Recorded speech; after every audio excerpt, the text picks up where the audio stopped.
Welcome to Talking Tuesday. I am your host, Fancy Quant, and today we are going to talk about finding your tribe. So I think this is an important topic because I think we have a very odd, at least in the United States here, in many parts of the world, we have this social construct that we need a tribe. And I would agree in a sense, but I would actually argue the individual is probably more important, and your tribe probably is significantly smaller than you actually think it is. And that there's probably too much emphasis on what a tribe should look like. So I'm putting in air quotes here. But realistically, your tribe is going to vary and be more dynamic, and you should think more about the quality of your tribe than your, quantity, which I think is kind of the emphasis, right? You want to fit in. You want to be a part of some specific group. I don't fit anywhere. I've never really fit anywhere. And I think that's part of why I wanted to make this episode here on finding your tribe. Right. I went through elementary school, for example, junior high, high school. I was the kid that always had like some friends. Like they were like really the school friends. And then in high school, I finally had a couple guys I hung out with that were more or less like I had the friends I hung out with outside of high school that were not at school. And I had the kids at high school that like, I had nowhere else to go, so I would just kind of hang with them at school and eat lunch with them and whatever. And we'd chat in the halls and things. And then as school was over, I would just never see them. Like I was off doing my own thing. And part of this probably had to do with the fact that the last 3.5 years of high school here, I was at a private school. I didn't actually go. So all these other kids, it was a Catholic school. All these other kids grew up together. So they were all part of their own probably tribe and group here. And there were large numbers of these kids and they all fit together and functioned well. But even in public school, I felt the same thing where everybody had a lot of these really cliquey, easy tribes to fit in. And my tribe, I guess I'm going to call it a tribe, was really this dysfunctionally separated group of people that ranged in age significantly from quite young to quite old. And we sat all across the board and we're all really odd friends. So I was the one weird kid that was friends with like a random person from a bunch of different social groups. And even to this day, my tribe is somewhat split up into really odd, unique places here. So thinking about this as well as you become an adult, I've moved all over the country. So I've moved for my graduate degree. I've moved a few times for my job. I've left my hometown and hardly go back anymore, unfortunately, but I just don't. And a lot of the people I have are spread out everywhere. Like I have, for example, a handful of friends here. And I think this is kind of hit on the fact that you don't need a very specific size. You don't need 1 million friends. My tribe is quite small, and a lot of them I don't interact with on a regular basis. I wish I had more time to interact with them, but I just don't. In my hometown, I have probably 2 people left. A buddy of mine who is, I think, like 2 or 3 years younger than me, went to a different high school than I went to, but happened to live near in a neighborhood and was friends with friends and stayed in my hometown and is a lawyer. My other friend that is still in my hometown now actually left for many, many years. And was a fisherman in Alaska in the Bering Sea. He would come and go, and he lived in Colorado and Idaho and other states. He was kind of like bouncing around, and we stayed in contact over the years. But he's still in my hometown. And those are probably the only 2.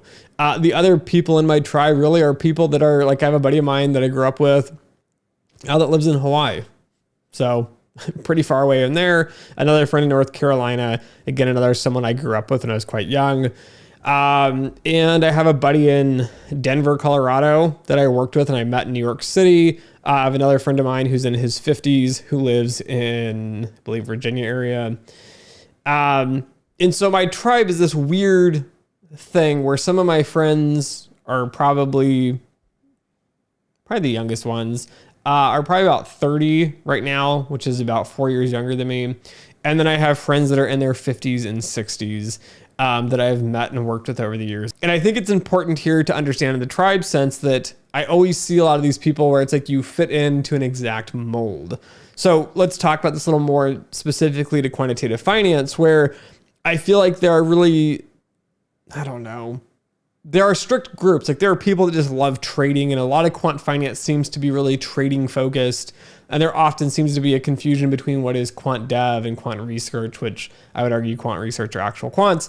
Quant dev is implementation software engineers. Then you also have traders on top of this, which is a whole other group. And I don't mix well with the traders, and I don't mix well with the quant devs. And realistically, I don't mix well with many of the quants because my interests and hobbies and things are just so diverse. And often, for example, my friend who I met in New York City that lives in another place now, they understand quant finance. They're extremely bright individual, but they're really interested in math and stats like I am. But they don't do that really for a living anymore. They've kind of deviated out of that. And it's hard, I think, to find your tribe. It's hard to find people that understand you, that communicate well with you. Part of it, I think, is history as well. So I was talking to a buddy of mine recently that I grew up, I think I met when I was, I don't know, like 7, 8, something around there. And we just stayed in contact through schools, to universities. And again, they're like, I think 3 years younger than me and maybe 2 years younger. But over the years, it's just been like this, the fact that we have understood each other. We've kind of grew up around the same area.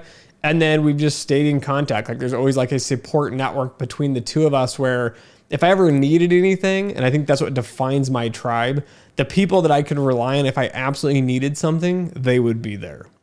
And I think it's critical to realize that there are going to be a lot of people that are so-called friends but that aren't going to be there when times are hard. And I think that's, as you grow and mature, a lot of those people start shaking out, especially as you become older. You start to realize a lot of the people you thought were in your tribe, which might have been 20, 30, 40 people, starts to shake down into the 5s, 10s, and maybe 15s.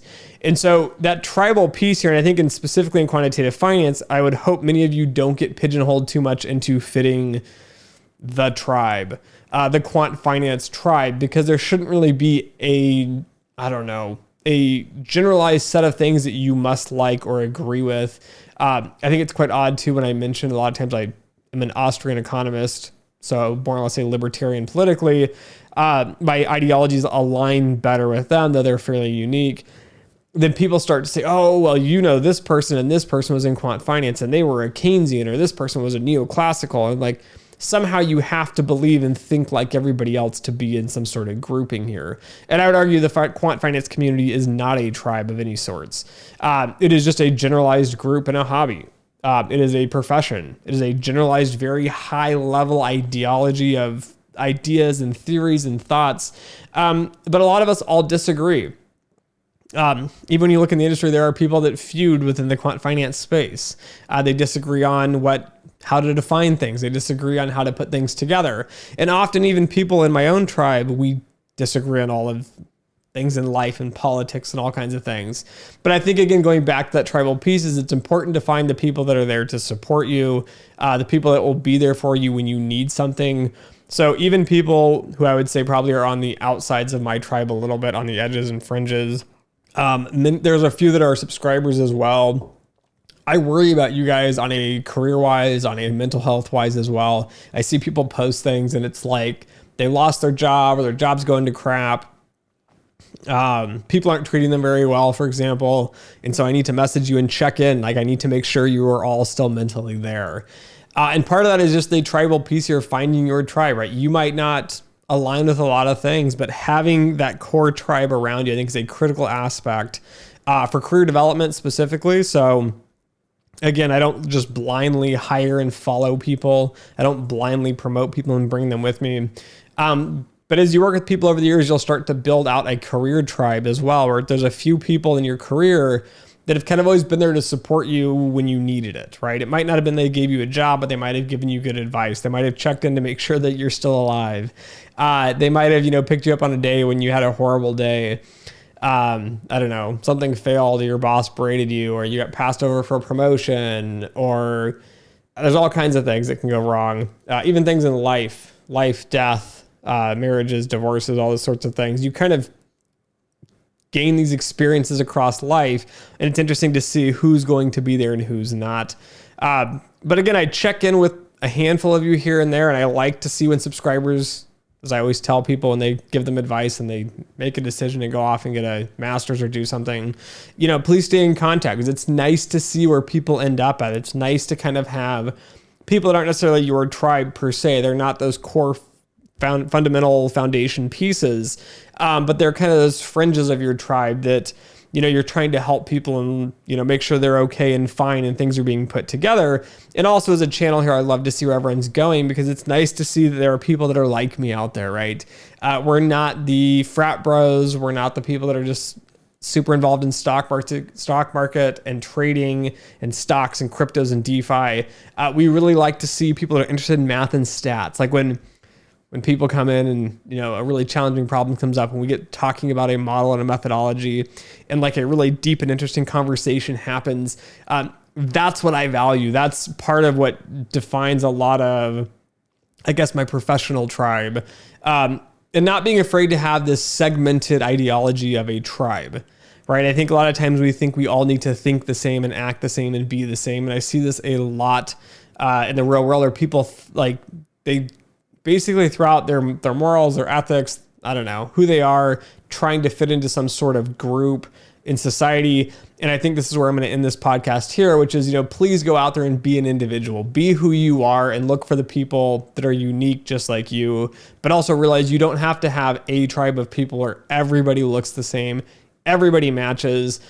It's okay to be like me, where I had this weird spider web of friends where some are in law, some are fishermen, some are construction workers, some work in banks and are bankers, for example. Some are quants. Like, having this diversity, I think, helps keep you balanced as well, because you start to realize no one's ever going to fit your perfect mold. And so having a well-diverse tribe as well, I think, helps also support you in the fact that some of the people can understand some aspects of your life better than others. And then as new problems come up, other pieces within your kind of network and tribe here understand you a little better on different things. So anyways, don't worry too much about building a massive tribe. Just worry about keeping a few contacts here and there. Family, of course, is going to be probably your most centralized tribe in itself, having people to support you, but also realize there are always going to be family and friends, people that are around you that kind of keep you sane and keep you in check. And if not, I would encourage you guys in a career development aspect as well. Try to find people in your career that are going to be good mentors. They could be older or younger, but often having someone there, even a colleague, just to vent to, who's not going to throw you under the bus and can provide you advice, can be a big advantage in a career and kind of help stabilize you. Because I know I've had times I've just wanted to strangle people, and I've complained to a few of my colleagues and they're like, I get it, Dimitri. I get the insanity. I did this, at another firm, and they explained the chaos. So having that network, having that tribe is important. But again, don't be afraid to break out of the quant finance tribe. Don't be afraid to be who you are. Thanks for listening. Thanks for watching. And as always, until next time.